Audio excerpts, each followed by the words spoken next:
Hi friends, welcome to my channel. ఈరోజు నేను ఉల్లిగడ్డ కూర ఎలా చేయాలో చూపిస్తాను. ఫస్ట్ అంతకన్నా ముందు మీరు నాకు ఛానల్ని సబ్స్క్రైబ్ చేయండి, లైక్ చేయండి, షేర్ చేయండి. మన ఇంట్లో కూరగాయలు లేనప్పుడు, ఉల్లిపాయలు ఒక్కటే ఉన్నాయన్నప్పుడు వాటితో కూర టేస్టీగా ఎలా చేయాలో చూపిస్తానండి. దానికి కావాల్సిన పదార్థాలు: ఉల్లిగడ్డ 1 కప్పు లేదా ఒక 3 కొంచెం పెద్ద సైజు ఉల్లిగడ్డలు 3 తీసుకున్నాను. తర్వాత శనగపప్పు నానబెట్టి కొంచెం బాయిల్ చేసి పెట్టానండి. అల్లం వెల్లుల్లి పేస్ట్, కారం పొడి, ఉప్పు, కరివేపాకు, కొత్తిమీర, పసుపు. ఇప్పుడు మనం ఉల్లిగడ్డ కూర ఎలా చేయాలో చూద్దాం. ఇప్పుడు మనం స్టవ్ వెలిగించి ప్యాన్ పెట్టుకున్నామండి. ఇప్పుడు మనం దీంట్లో ఒక 1 స్పూన్ ఆయిల్ వేసాను. ఆయిల్ కొంచెం హీట్ ఎక్కాక, ఆయిల్ మనకు హీట్ ఎక్కిందని, ఆయిల్ హీట్ ఎక్కాక 1/2 స్పూన్ జీలకర్ర, 1/2 స్పూన్ ఆవాలు, ఒక 2 రెడ్ మిర్చి అండి, కరివేపాకు వేసి ఇప్పుడు మనకు కొంచెం వేగాలి. ఇప్పుడు మనకు పోపు వేగాక ఆనియన్ని మనం కొంచెం ఇట్లా స్మాష్ చేసి చేద్దామండి. విడివిడిగా అనాలి, ఒక దగ్గర కాకుండా విడివిడిగా అంటే కర్రీ చాలా బాగుంటుంది.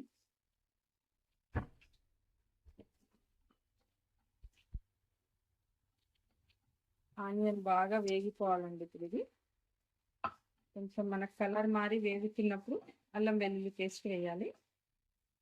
ఒక 2 మినిట్స్ ఇది వేగనిద్దాం.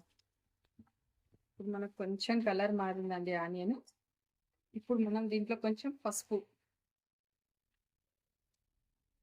కొంచెం చిటికెడు పసుపు, మనం అల్లం వెల్లుల్లి పేస్ట్ కొద్దిగా అండి, అల్లం వెల్లుల్లి పేస్ట్ కూడా ఎక్కువ అవసరం లేదు. అల్లం వెల్లుల్లి పేస్ట్ వేసి దీన్ని బాగా వేగనిద్దాం. అల్లం వెల్లుల్లి మంచి గోల్డెన్ కలర్ వచ్చే వరకు వేయించుదాము.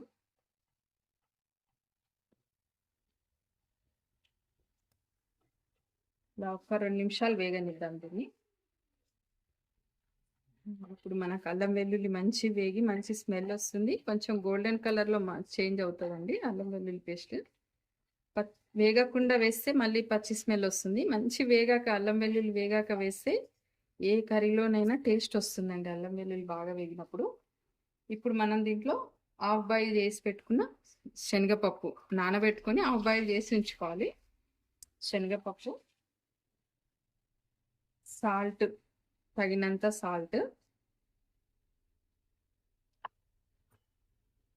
కారం 1 స్పూను, కారం కూడా మీకు తగినంత వేసి ఇప్పుడు మళ్ళీ ఒక 2-3 మినిట్స్ వేయించాలి. బాగా కారం బాగా వేగే వరకు ఉంచాలి. ఇప్పుడు మన కారం మంచిగా ఉడికిపోయిందండి. కర్రీ నాకు ఉల్లిగడ్డ మెత్తగా ఇలా మెత్తబడుతుంది.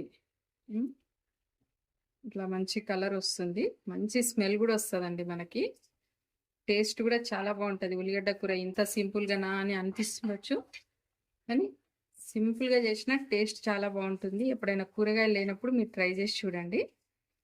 ఇప్పుడు మనం దీన్ని కొత్తిమీర వేసుకొని ఒక బౌల్లోకి తీసుకుందాం.